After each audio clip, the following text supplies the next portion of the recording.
અમેરિકામાં રહેતા ભારતીય અને ખાસ કરીને ગુજરાતી સમુદાયની આપણે વાત કરીએ તો તે માટે એક મહત્વપૂર્ણ અને ચિંતાજનક સમાચાર સામે આવી રહ્યા છે.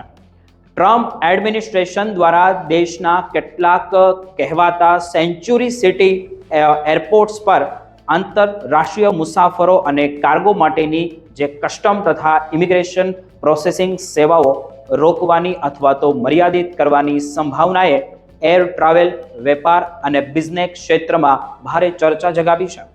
અહેવાલો મુજબ ન્યૂ જર્સીના નેવાર્ક સહિત લગભગ 18 મોટા એરપોર્ટ્સ આ સંભવિત પગલાંની ઝપેટમાં આવી શકે છે. જો કે આ અંગે હજુ સુધી કોઈ અંતિમ સરકારી નિર્ણય જાહેર નથી થયો, પરંતુ માત્ર આ ચર્ચાએ જ અમેરિકાની એરલાઇન ઇન્ડસ્ટ્રીઝ અને બિઝનેસ સંગઠનોમાં ચિંતા ઊભી કરી દીધી હોય તેવું કહી શકાય.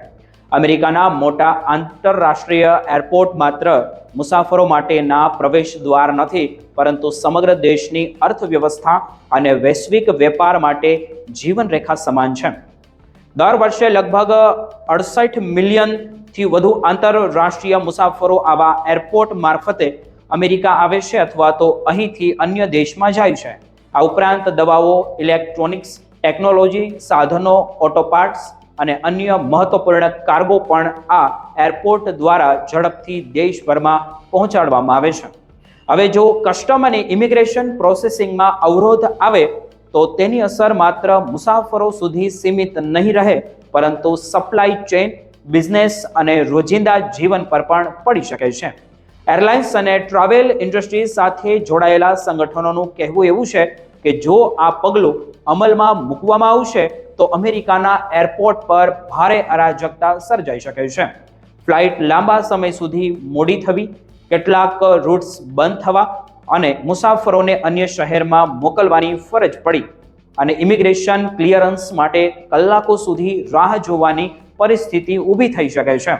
અને સૌથી મોટો પ્રશ્ન તો એ છે કે અન્ય શહેરોના એરપોર્ટ પાસે એટલી ક્ષમતા નથી કે તેઓ અચાનક વધેલા આંતરરાષ્ટ્રીય ટ્રાફિકને સરળતાથી સંભાળી શકે. પરિણામે હજારો મુસાફરો અને બિઝનેસ બંને મુશ્કેલીમાં આવી શકે છે.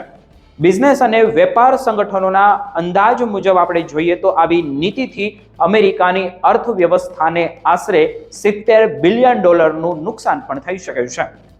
આ નુકસાન માત્ર એરલાઇન્સ કંપનીઓ પૂરતું મર્યાદિત નહીં રહે, પરંતુ હોટેલ ઉદ્યોગ, મોટેલ ઉદ્યોગ અને રેન્ટલ કાર સર્વિસ, રેસ્ટોરન્ટ અને ટુરિઝમ, લોજિસ્ટિક અને નાના વેપારો સુધી તેની અસર પહોંચશે.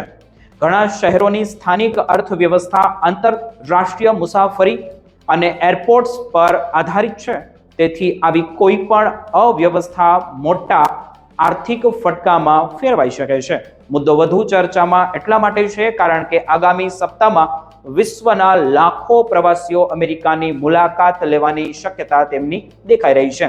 આવી સ્થિતિમાં જો આંતરરાષ્ટ્રીય એરપોર્ટ પર કસ્ટમ અને ઇમિગ્રેશન પ્રક્રિયા રાજકીય મુદ્દો બની જાય તો અમેરિકાની વૈશ્વિક પ્રતિષ્ઠા પર પણ પ્રશ્ન ઊભો થઈ શકે છે.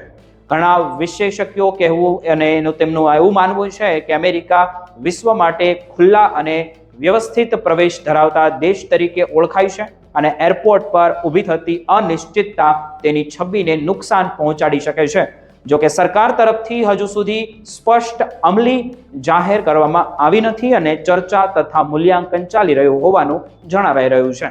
છતાં માત્ર આ સંકેતથી જ ટ્રાવેલ અને બિઝનેસ ક્ષેત્રમાં અનિશ્ચિતતા વધી ગઈ છે. હવે સમગ્ર અમેરિકાની નજર આગામી નિર્ણય પર ટકેલી છે કે શું આ યોજના ખરેખર અમલમાં આવશે કે પછી વધતા વિરોધ અને આર્થિક ચિંતાને ધ્યાનમાં રાખીને તેનામાં ફેરફાર કરવામાં આવશે.